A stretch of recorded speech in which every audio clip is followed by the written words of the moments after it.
Shri Kanakadurga జ్యోతిషాలయం phone ద్వారా జ్యోతిష్యం చెప్పబడును.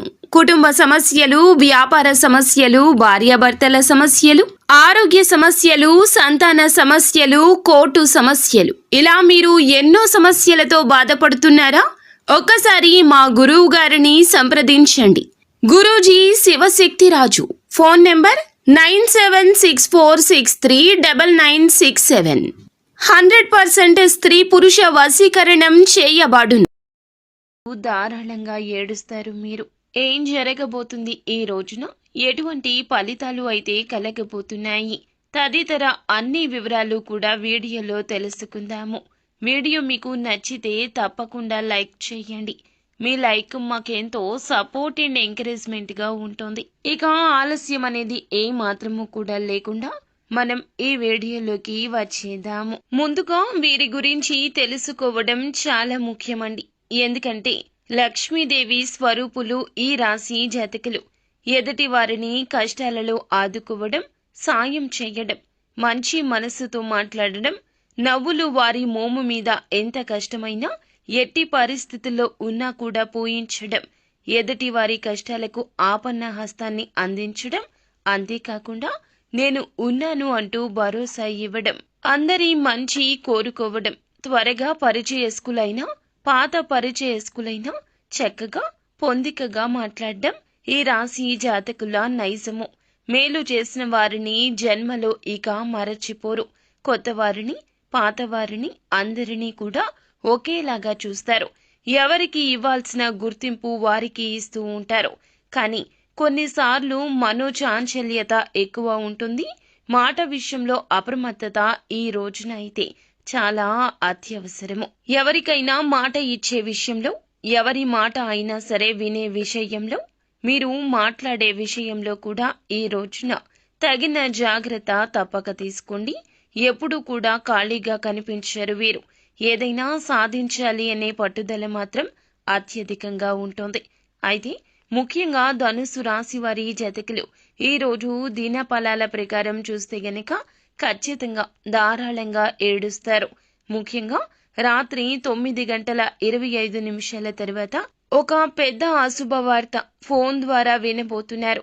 ఏ ఆదాయ మార్గం ద్వారా అయితే ఈ రాశి జాతకులు డబ్బు సంపాదిస్తూ ఉన్నారో అందులకు సంబంధించిన ఒక అతిపెద్ద నష్టపూరితమైన వార్తను వినిపించబోతున్నారు ఒకరు. వారు మాట్లాడుతూ మీకు ఏదో కష్టం జరిగింది అన్నట్లుగా సానుభూతి తెలియచేస్తారు. కానీ వారి మనసులో మాత్రం ఖచ్చితంగా సంతోషమే ఉంటుంది. ఇది మనుషుల యొక్క స్వభావము. ఎలా ఉంటుందంటే, మనం బాగుపడకపోయినా పర్వాలేదు, ఎదుటి వారు మాత్రం బాగుపడకూడదు. మనకి నష్టం కలిగినా పర్వాలేదు, ఎదుటి వారికి నష్టం కలగాలి. ఉన్నత స్థితికి ఎవ్వరూ రాకూడదు. నాతో పాటుగా అందరూ నష్టాలు అనుభవించాలి, కష్టంలోనే కూరుకొని ఉండాలి అని ఎప్పుడూ అనుకుంటూ ఉంటారు. అందులకే ఈ రాశి జాతకులకు నరదృష్టి అమితంగా ఉంటుంది. కానీ ఈ రాశి జాతకులు అందరినీ గుడ్డిగా నమ్మేసి అన్ని విషయాలు చెప్పడమే ఈ రోజున ఇత్యాది పరిస్థితులకు మూల కారణము. ఈ రోజున స్నేహితులు కానీ, బంధువులు కానీ, కుటుంబీకులు కానీ, వ్యాపార సంబంధిత భాగస్వామ్యులు కానీ, సహోద్యోగులు కానీ మీ యొక్క కష్టానికి ప్రతిఫలితం కలగకుండా ఎంతగానో శ్రమించి సంతోషిస్తూ బయటికి మాత్రం దుఃఖిస్తూ ఈ యొక్క వార్తను మీకు తెలియపరుస్తారు. ఈ యొక్క వార్త మిమ్మల్ని ధారాళంగా గుండెలు అవిసేలాగా బాధపడేలాగా చేస్తోంది.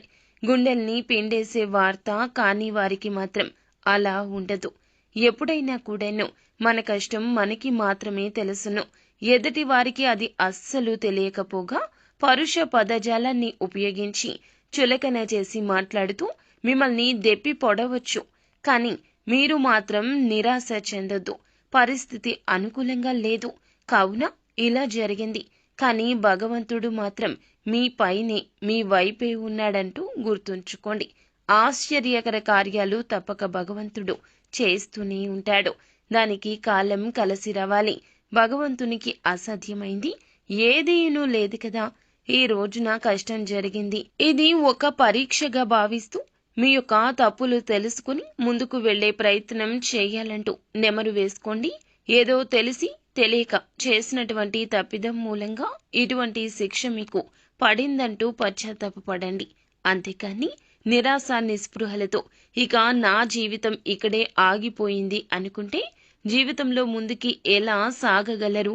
భవిష్యత్తు గురించి ఆలోచించకుండా గతంలో జరిగిన తప్పిదాల గురించి ఆలోచిస్తే భవిష్యత్తులో మీరు ఏమీ సాధించలేరు. అది మీ బాధే కాదండి, మీ కుటుంబ సభ్యుల బాధ కూడా, మీ జీవిత భాగస్వామి బాధ కూడా.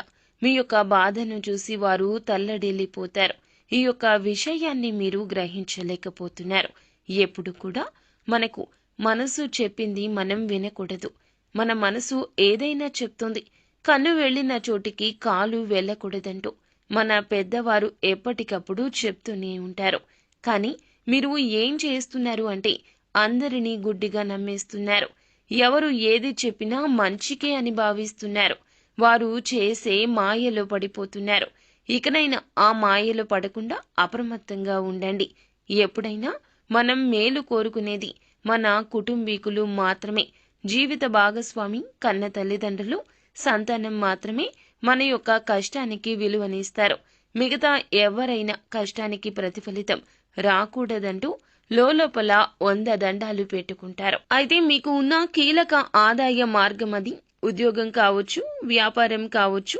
ఆ యొక్క ఆదాయ మార్గం త్వరలో అయితే మూసుకుపోబోతుంది అంటూ వారి యొక్క ఊహాజనిత వార్తలతో ఈ రోజున మిమ్మల్ని ఇబ్బంది పెడతారు, బాధ పెడతారు. మీరు మాత్రం ఇక అశ్రద్ధ వహించొద్దు. ఇక జాగ్రత్తలు తప్పక తీసుకోవాలండి. కుల వృత్తులు చేస్తున్నవారు అయినా, ఎటువంటి వ్యాపారాలు చేస్తున్నవారు అయినప్పటికీ, ఉద్యోగాలు చేస్తున్నవారు అయినా సరే, ఈ రోజున మాత్రం మీ జాగ్రత్తల్లో మీరు లేకపోతే గుండెలవిసేలా రోధించడం తప్పనిసరి అవుతోంది. మాట్లాడే విషయంలో, మీ యొక్క చేతల విషయంలో, తీసుకునే నూతన నిర్ణయాల విషయంలో చాలా జాగ్రత్త. ధనం విషయంలో పెట్టుబడుల సలహాలు కూడా అస్సలు పాటించొద్దు. ₹1 పెట్టిన అది నష్టం కిందకే జమ అయిపోతుంది. లక్ష్మీదేవి అనుకూలత లేదండి. డబ్బు విషయంలో అప్రమత్తత అవసరము. ప్రతి రూపాయి కూడా ఏదో ఒక విధంగా ఆగిపోవడం, మొండి బకాయిలు వసూలు కాకపోవడం, వస్తున్న ఆదాయం అనుకున్న చివరి క్షణంలో ఆగిపోవడం, రావలసిన ధనాన్ని ఎవరైనా సరే రాకుండా మిమ్మల్ని అడ్డుకోవడం ఇలా సంభవించవచ్చు. ఈ యొక్క వార్తను విని కోపంతో ఊగిపోతారు. చాలా వరకు మానసిక అశాంతికి గురి అవుతారు. ఇటువంటి వార్త ఏ రోజున ఏ రంగంలో ఉన్నా కూడాను, ఇటువంటి వార్త ఈ రోజున ఏ రంగంలో ఉన్న వారికి సరే అంది తీరుతుంది. అందరికీ వర్తిస్తుందని కాదండి, కొంతమందికి మాత్రమే ఈ విధంగా అననుకూలత కనిపిస్తుంది. మిగిలిన అంశాలు చూస్తే మిశ్రమంగా ఉన్నాయి. వ్యాపారస్తులకు కొంచెంగా మిశ్రమ ఫలితాలున్నాయి. వ్యాపార జీవితం గురించి అయితే కీలక ఆలోచన చేస్తారు. అమలు విషయంలో కాస్తంత జాప్యం ఉంటుంది. తీసుకునే నిర్ణయం మీ యొక్క బంగారు భవిష్యత్తుకు తప్పక బాట అవుతోంది. కానీ ఇలా ఇబ్బంది పూరిత వార్త కాకూడదు. కావున చేసే ఆలోచన, సొంత నిర్ణయాలకు ప్రాధాన్యత ఇవ్వండి. భాగస్వామ్యులతో ఇదివరకు ఏమైనా విభేదాలు ఉంటే వాటిని పరిష్కరించుకునేందుకు మీకు మీరుగా ఒక అడుగు ముందుకు వేయండి. తప్పక మంచి ఫలాలు పొందుకుంటారు. అలాగే నిత్యము కూడాను శివ భగవానుణ్ణి పూజించండి. విష్ణు సహస్రనామ పారాయణం మీకు మేలు కలగచేస్తుంది. మరింత అభివృద్ధి పొందుకుంటారు. అంతా మంచి జరుగుతుంది. శుభం భూయాత్.